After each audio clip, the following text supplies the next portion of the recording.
Kapag nasuspend o na-terminate ang Amazon seller account mo, hindi ka lang basta mawawalan ng selling privileges sa Amazon. Pwede ring hindi mo na mabawi yung mga products na pinadala mo sa Amazon kung FBA ang ginagamit mo. Pwede rin na hindi mo na makuha yung perang napagbentahan mo sa Amazon ng mga products na nabenta mo na.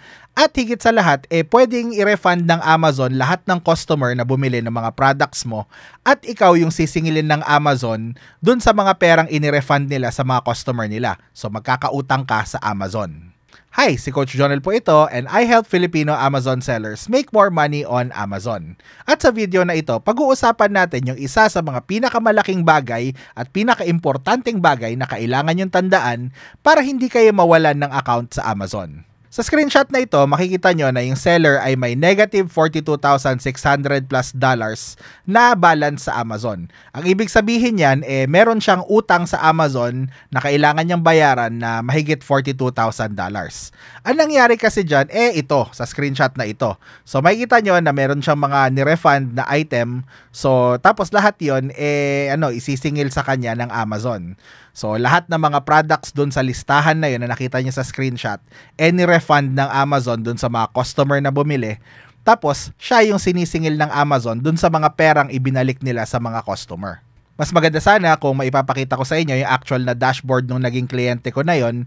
Pero kasi ngayon wala na akong access sa account niya at terminated na rin yung account niya. So wala na akong maipapakita sa inyo. Lilinawin ko lang ha, hindi ako yung may kasalanan yan, okay? Nabenta niya yung mga items na yan nang hindi ko pa siya hawak. So, hindi ko alam kung ito yung buo o tunay na kwento ha. Basta ito lang yung kwento sa akin nung naging client ko na yon. Meron kasing isang seller daw na na nakita itong product na ito na mabili. Tapos, chinek niya sa Alibaba kung pwede niyang makuha yun ng mas mura. So nakita niya na malaki yung price difference, as in super mura daw, super laki nung nung pinagkaiba ng presyo. So syempre siya na-excite siya, tapos dahil gusto niyang kumita ng malaki, parang fast selling tong product na to tapos malaki yung pinagkaiba ng presyo. So malaki yung pwede niyang tubuin. So naisip niya na sige, kuha ako ng libo-libong units nito from Alibaba. So yun nga, kumuha siya ng libo-libong units, tapos sinubukan niyang ibenta sa Amazon. Tapos for some reason, may nangyari, hindi ko alam, pwedeng na-terminate yung seller na yun or na-close lang yung listing or something. So, nung na-stuck siya with thousands of units nitong product na ito, so marami siyang nasayang na pera, di ba? So, para mabawi niya lahat ng ginastos niya, naisip niya na maghanap ng mga ibang Amazon sellers na kakilala niya na willing bilhin yung mga products na ito sa kanya. So, isa sa mga sa mga kakilala na 'yon, isa sa mga Amazon sellers na bumili ng mga products na 'yon doon sa isa pang seller na 'yon, yung naging client ko. So, marami siyang nabili nito, mahigit 500 palagay ko kung di libo. So, madami siyang nabili. Tapos, at the same time, syempre, binenta niya lahat 'yon at bumenta naman talaga, na paubos niya lahat, talagang mabilis, marami siyang kinita. Kasi talagang mura nilang nabili, tapos malaki yung price difference sa Amazon. So, talagang kumita rin siya. Tapos, lumipas yung panahon, dumaan ng ilang buwan, tapos nahawakan ko siya. Sabi ko sa kanya, okay, sige, kung kukunin kita na client, ayoko na magbebenta tayo ng mga products na questionable. So, hindi ko naman naisip na, months later mata-terminate siya. Hindi ko naisip yun. Kasi parang, mahigit 3 buwan na yung lumipas bago ko siya hinawakan 3 buwan na yung lumipas nung huli siyang nagbenta. So, hinawakan ko siya, tapos nagbenta kami. So, medyo palaki na ulit yung account niya, pabalik na sa itaas. Tapos, bigla na lang siyang, na-terminate, nawalan ng account. Nakakapanghinayang as in. Hindi naman niya pwedeng ayusin yung problema kasi, yun nga, yung origin ng product ay questionable. So, ganito kasi yan, okay? Pag nagbenta ka ng product sa Amazon, pa online arbitrage, wholesale, or private label, and kahit ano pa, okay? May mga times na i-question ka ng either customer or nung brand na binenta mo or nung Amazon mismo kung tunay ba yung binebenta mo. Tunay meaning parang authentic, original, parang ganon, kung tunay ba. Papatunayan mo lang sa Amazon kung tunay yung product na binebenta mo. Tapos pag tunay, either parang hayaan ka na Amazon, sige, tuloy mo lang yung pagbebenta mo. Or, yun nga, papatigilin ka lang ng Amazon, parang i-close na yung listing. At least, yung account mo, safe pa rin. Mawawalan ka ng pera, syempre, kung may in-invest ka na dun sa product na yon. Pero ang mahalaga, yung Amazon account mo, safe pa rin at pwede ka pa rin magbenta, di ba? So, in the long run, mawawalan ka ngayon, in the long run, parang okay ka. Pero, kasi, ang nangyari dito sa client na to, Nung hiningan siya ng ng resibo, parang nagkaroon siya ng tinatawag na Section 3. Okay, ang Section 3 na yan, pag-uusapan din natin sa ibang video yan.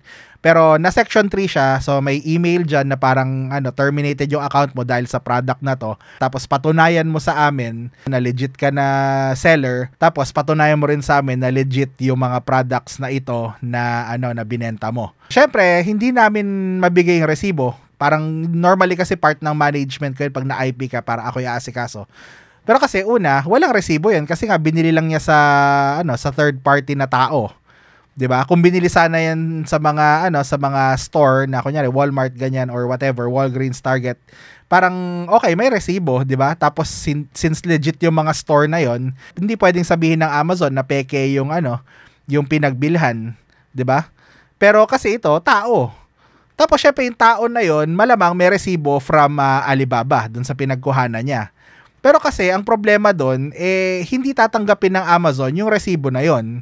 So lilinawin ko lang hindi naman hindi mali na kumuha sa Alibaba kung private label ka. Yung private label again, yung gagawa ka ng sarili mong product, sarili mong brand. Ang problema kasi dito parang wholesale So pagka wholesale kasi parang hindi ka gagawa ng bagong brand, hindi ka gagawa ng bagong product. Kung hindi, magbebenta ka ng existing na sa Amazon.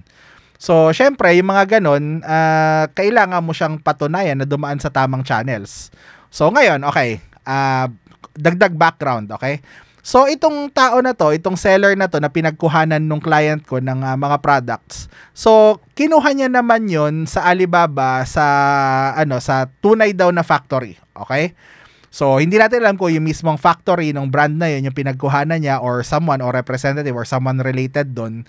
Pero tunay 'yon. Pag pinagtabi mo daw yung original saka itong binenta ng client ko na mga product, siya, same materials, same everything. Kasi nga, galing siya dun sa tunay na factory. Pero kasi, okay, hindi ko alam kung nag-a-apply yun dito sa Pilipinas pero at least sa US, kailangan dumadaan yung mga products sa official na supply chain.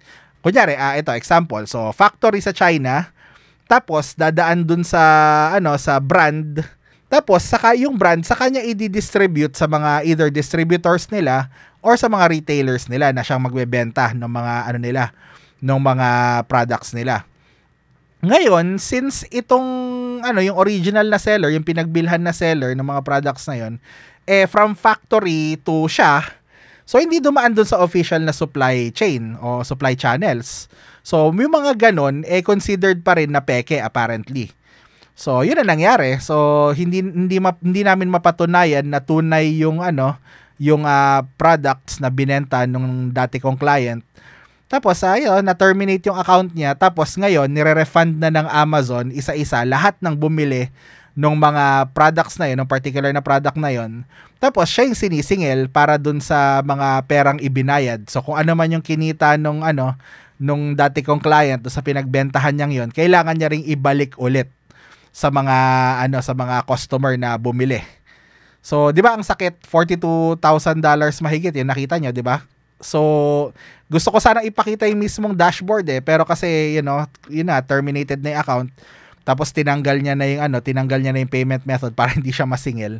So, hindi ko na mapapakita sa inyo, maganda sana. Pero yun mag-ingat kayo sa pagbili ng mga product na naibebenta niya sa Amazon. Kasi kapag hindi siya dumaan sa tamang channels, pag bumili kayo sa mga pirate o yung mga yung mga peke ganyan, pwede kayong mapahamak sa Amazon. So hindi lang kayo basta mawawala ng account, kundi yun nga, pwede kayong singilin ng Amazon para dun sa mga refund. Tapos pala, meron siya napagbentahan na parang I think parang $1,000 na nun Tapos hindi niya na mabawi yon. So hinawakan na siya ng Amazon, sinama na dun sa dun sa perang binabawi nila dun sa ex-client ko. So yun nga, basta wag kayong magte-take ng shortcuts, okay? Wag kayong magte-take ng mga moves na hindi kayo sigurado. Kasi lahat yan may mga consequences, okay? So panoorin nyo lang itong mga videos ko rito para matuto kayo kung paano yung tamang pagbebenta sa Amazon. Hindi siya madali, hindi ako magpa-promise na meron kayong magigain na ganito, na yayaman kayo kaagad. Walang ganon, okay? Again, libre lang po ng mga videos to sa YouTube, okay? Pero I'll do my best na turuan kayo ng tamang way ng pagbebenta sa Amazon. So, as much as I can, okay? Pero yun nga, nasa sa inyo pa rin kung susundin nyo or hindi. Kasi minsan parang ang sarap ng mabilis na kita ang sarap kumita ng madali So yun nangyari dun sa client. Sabagay, yung client wala naman talaga siyang alam. Tapos nag-hire siya ng VA. So I guess hindi rin alam ng VA na ganun pala yung sitwasyon. So yun, mag-ingat din kayo sa pag-hire ng tao na mag-manage ng account ninyo kasi meron yung mga tao na na wala naman talagang alam, magaling lang magsalita. So, tapos mamaya, suspended o terminated na yung account nyo na hindi nyo nalalaman. So, hindi nyo man lang, hindi man lang kayo naabisuhan. 'Di ba? So, yun yung mahirap sa pagbebenta sa Amazon nang kulang yung kaalaman mo.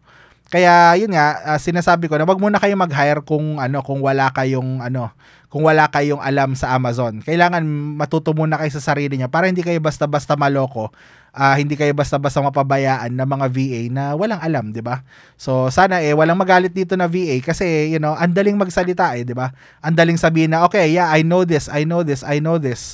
Tapos parang pag napahamak na yung kliyente, wala ka namang maitutulong, 'di ba? So marami pong ganun na tao, so mag-ingat po kayo, okay? So, kayong bahala kung gusto niyo akong subukan na i-hire na mag-manage ng account niyo for online arbitrage and wholesale. So, nandyan sa description yung link ko. So, nandyan yung terms ko. Hindi ko ipapromise sa inyo yung buwan at araw at mga tala, okay? Wala akong ipapromise sa inyo na hindi makatotohanan. So, maraming risk yung pagbebenta sa Amazon. Kagaya ng iba pang mga business dyan. So, gusto ko na panoorin nyo na lang muna lahat ng videos ko at mag-research din kayo sa sarili nyo, manood din kayo ng ibang videos, magbasa kayo ng ibang articles, basahin nyo yung Amazon Terms of Service sa mga sellers. So, para lang fully equipped kayo pagka magbebenta na kayo sa Amazon. Kasi sayang naman yung pera ninyo kung basta lang kayo mag-i-invest, kulang yung knowledge nyo. Tapos either mag-hire kayo ng tao na hindi marunong, kakainin lahat ng pera nyo, or sadyang kulang lang yung budget nyo para mapalaki nyo siya sa Amazon. So, sayang, di ba? So, isipin nyo yun. So, yun lang po ang tip ko sa video na ito and pag-uusapan pa natin in the future o sa ibang mga video kung ano pa yung mga dapat nyong iwasan para hindi ma-terminate or ma-suspend yung account nyo at hindi mangyari sa inyo yung kagaya nitong nangyari sa dati kong client. So, marami pong salamat. Si Coach Jonel po ito and I'll see you next video. Bye!